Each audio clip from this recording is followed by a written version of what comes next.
আজকে বিকালে আমি যেই নাস্তাটি তৈরি করব সেই নাস্তাটির নাম আমি নিজেও জানি না।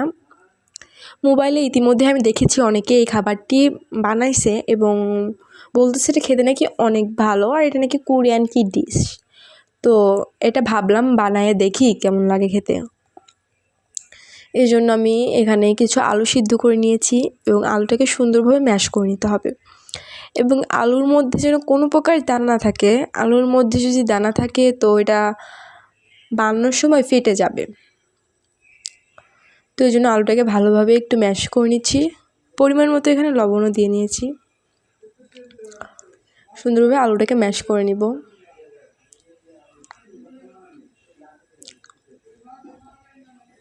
আর এখানে পরিমাণ মতো সামান্য একটু তেল দিব, যতটুকু পরিমাণ, যাতে আটাটা একটু পিছল হয়।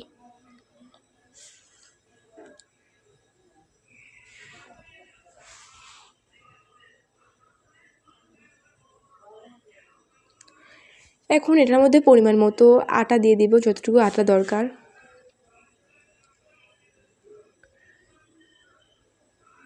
আটা দিয়ে এটাকে সুন্দরভাবে মাখিয়ে নিব।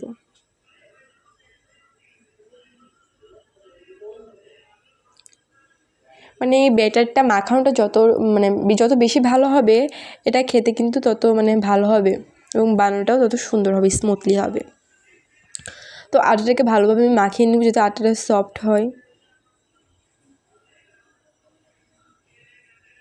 এখানে আরেকটু পরিমাণে আটা লাগবে, তো আটাটা আমি দিয়ে দিচ্ছি।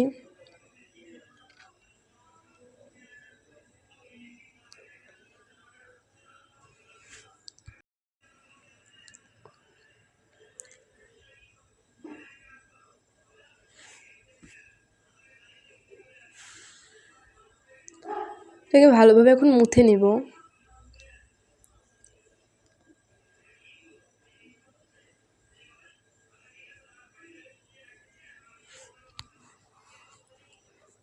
এখন দেখতেই পাচ্ছেন এভাবে হাতের সাহায্যে সুন্দরভাবে গোল গোল করে লম্বা করে নিয়ে নেব। বাট আমারটা কেন যেন হচ্ছিল না, বানাতে পারছিলাম না। দেখুন অনেক চেষ্টা করছি, বাট আমি এটা কেন জানি বানাতে পারছিলাম না। এক জায়গায় চিকন হয়ে যাচ্ছিলো, তো আরেক জায়গায় মোটা হয়ে যাচ্ছিলো। কী করব বুঝতে পারছিলাম না। একদিকে কারণ এটা লেভেল না থাকলে তো এটা ভেঙে যাবে মাঝখান থেকে, দেখতেও সুন্দর লাগবে না। ফার্স্টে আমার এটা তো হচ্ছিলোই না, কি বলবো, একদিকে চিকন একদিকে মোটা, এরকম একটা অবস্থা হয়ে গেলো। তারপর আম্মুকে বললাম এবং আম্মু ফাইনালি এটা করে দিতে রাজি হলো। এবং দেখুন আম্মুরটা কিন্তু অনেক সুন্দর হয়েছে। এই যে সামনে পিছনে একদম ফুল সমান হয়েছে, দেখতে অনেক সুন্দর হয়েছে। আমি ফার্স্ট এটাকে ভালোভাবে মাখিয়ে, ওই যে বলেছিলাম না আলুর মধ্যে যদি গোটা গোটা থাকে তো এটা বানাতে গেলে ফেটে যাবে। ওই আমার ছোটো ছোটো গুঁড়া ছিল আলুর মধ্যে। এই যে দেখুন অনেক সুন্দরভাবে বানিয়ে নিচ্ছে আম্মু।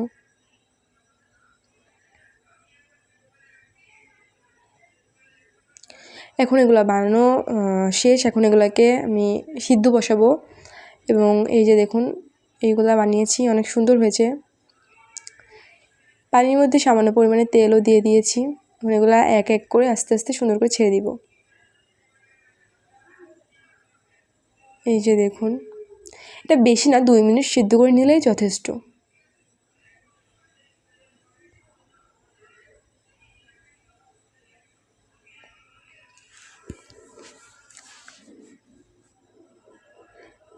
এই যে প্রায় সিদ্ধ হয়ে এসেছে, এটা ভালোভাবে একটু নেড়ে দিব।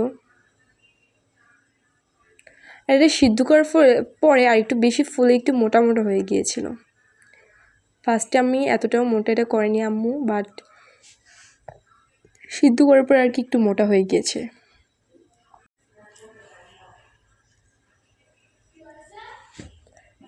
তো দেখতেই পাচ্ছেন, এটাকে এখন আমি ছাঁকনি দিয়ে ছেঁকে নুডলসের মতোই সুন্দরভাবে ঠান্ডা করে নিতে হবে, নাহলে একটির সাথে আরেকটি লেগে যাবে।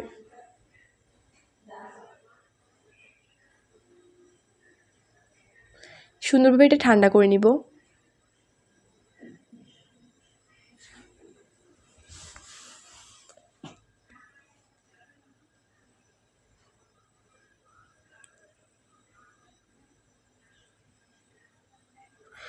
এখন আমি এখানে কড়াই বসিয়ে দিলাম। কড়াইয়ের মধ্যে এখানে পরিমাণ মতো পেঁয়াজ কুচি, মরিচ কুচি এগুলোকে দিয়ে দেবো, দিয়ে সুন্দরভাবে এটা ভেজে নিব।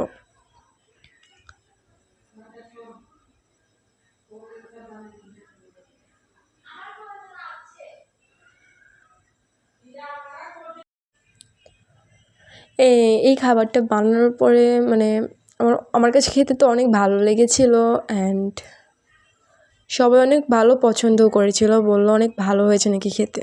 তো পিচ মরিচটা ভালোভাবে লাল লাল হয়ে আসলে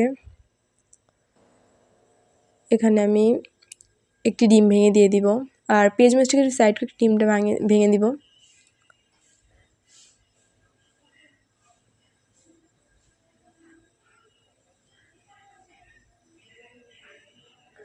ডিমটাকে ভালোভাবে ভাজি করে নিতে হবে, যাতে ডিমের যে একটা কাঁচা স্মেল সেটা না থাকে।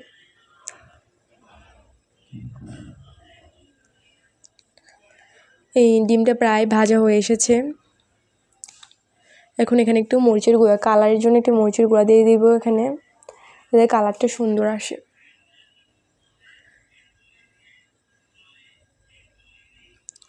ভালোভাবে ডিমটা পেঁয়াজ মরিচের সাথে অ্যাড করে ভেজে নিব।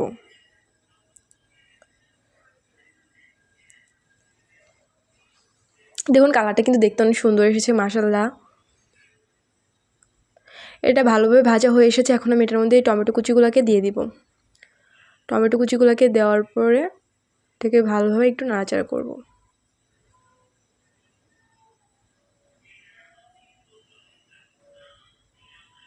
এটা টমেটোগুলো গলতে দেওয়া যাবে না, তার মধ্যেই সিদ্ধ করে রাখা এই যেগুলো বানিয়ে রেখেছিলাম এগুলোকে দিয়ে দিব।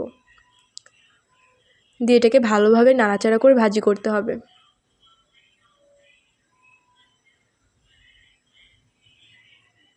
দেখুন মাশাআল্লাহ, কালারটা দেখে কিন্তু অসাধারণ হয়েছে। আর যেহেতু এটা একটু মানে নুডলস টাইপেরই হয়ে গেছে, অনেকে আটা দিয়ে কিন্তু নুডলস বানায়, আমিও আমার মানে পেজে ভিডিওতে আটা দিয়ে নুডলস বানানোর রেসিপিটা দিয়েছি। তো এই জন্য এখানে নুডলসের মশলাটা এক্সট্রা যে কিনতে মশলাটা পাওয়া যায় সেটা আমি এখানে অ্যাড করে দিব।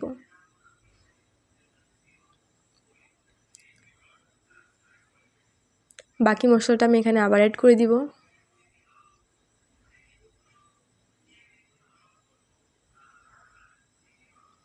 আর এখানে যেহেতু টমেটো দিয়েছি, টমেটো সস না দিলেও চলে, বাট একটু কালারের জন্য আমি এখানে 3 প্যাকেট টমেটো সস নিয়েছি। এটার মধ্যে ছিঁড়ে দিয়ে দিব।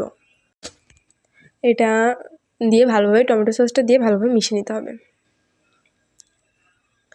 দেখতেই পাচ্ছেন কালারটা অনেক সুন্দর এসেছে, কি বলবো, কালারটা যেরকম সুন্দর এসেছে খেতেও কিন্তু অসাধারণ হয়েছিল খাবারটা। এটা রান্নাটা কমপ্লিট। এখন আমি এটাকে প্লেটে তুলবো।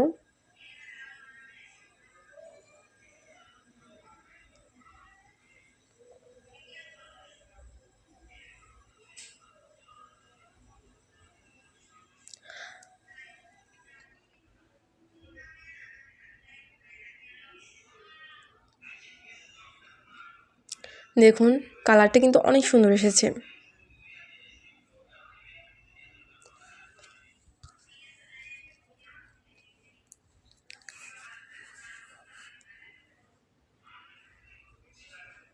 এই যে এখানে একটা প্লেটে আমি নিয়েছি, আরেকটা প্লেটে আমার বোনকে খেতে দিয়েছি। আমার কাছে তো এটা খেতে অসাধারণ লেগেছিলো, কি বলবো, দুর্দান্ত লেগেছিল। আমার বোনের কাছেও নাকি এটা খেতে অনেক ভালো লেগেছিল। তো আমার ভিডিওটা যদি আপনাদের ভালো লাগে অবশ্যই আপনারা বাসায় ট্রাই করবেন, ট্রাই করে দেখবেন কেমন লাগে, এবং অবশ্যই জানাবেন এটা খেতে কেমন হয়েছিল। আমাদের কাছে তো খেতে অনেক ভালো লেগেছে, এবং আপনাদের কাছে কেমন লাগে সেটা অবশ্যই কমেন্টে জানাবেন। আজকের ভিডিও এতটুকুই। ফুল ভিডিও দেখার জন্য ধন্যবাদ। সবাই ভালো থাকবেন। আল্লাহ হাফেজ। পরবর্তী ভিডিওতে দেখা হবে।